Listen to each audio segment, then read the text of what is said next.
അന്യായം, സമകാലീനതയിലെ വേർതിരിവുകൾ. നമസ്കാരം. നമസ്കാരം. സാർ, ആര്യയുടെ കേസുമായി ബന്ധപ്പെട്ടാണ് ഞങ്ങൾ ഇങ്ങോട്ട് വന്നത്.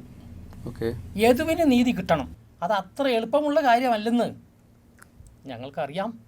ഹരീഷേ. സർ, ഫയൽ നമ്പർ 21, മുഖ്യപ്രതി ഡ്രൈവർ യദു. മേലിൽ നിന്ന് വിളിച്ചിരുന്നു, സാറിനോട് പറയാൻ പറഞ്ഞിരുന്നു. Sir, okay sir.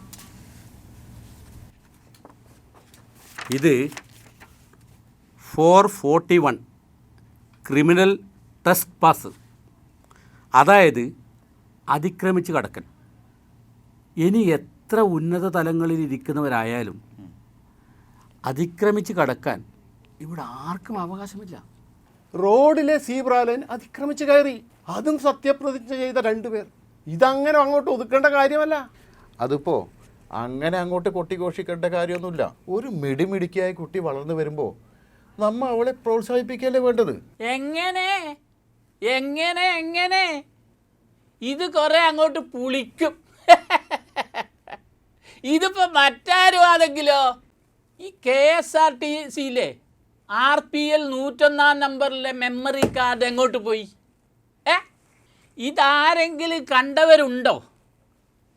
അല്ല നിങ്ങളുടെ സ്വന്തം സുബിൻ മോൻ തന്നെ മാറ്റിയതാണോ? ജനങ്ങൾക്കിത് ഏറെക്കുറെ പിടി കിട്ടിയിട്ടുണ്ട് കേട്ടാ.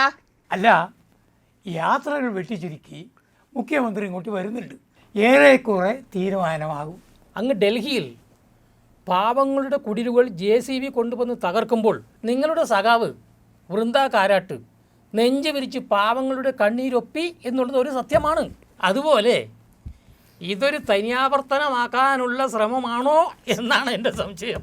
ഈ ഡ്രൈവർക്ക് അല്പം അഹംഭാവം ഉണ്ട് എന്നുള്ളതും കൂടി ചർച്ചയായ വിഷയമുണ്ട്. അതാണ് ഇതിനൊക്കെ ഒരു കാരണം. അത് നിങ്ങൾ മനസ്സിലാക്കണം. ആ ചെക്കൻ്റെ വക്കീൽ അശോക് P. നായർ എന്താ പറഞ്ഞത്? തെറ്റ് ആരുടെ ഭാഗത്തായിക്കോട്ടെ നിങ്ങൾ കേസെടുക്കൂ. അല്ലേ, ഒടുവിൽ കോടതി കയറിയപ്പോഴല്ലേ ഒരു കേസെടുക്കാനെങ്കിലും തുനിഞ്ഞത്.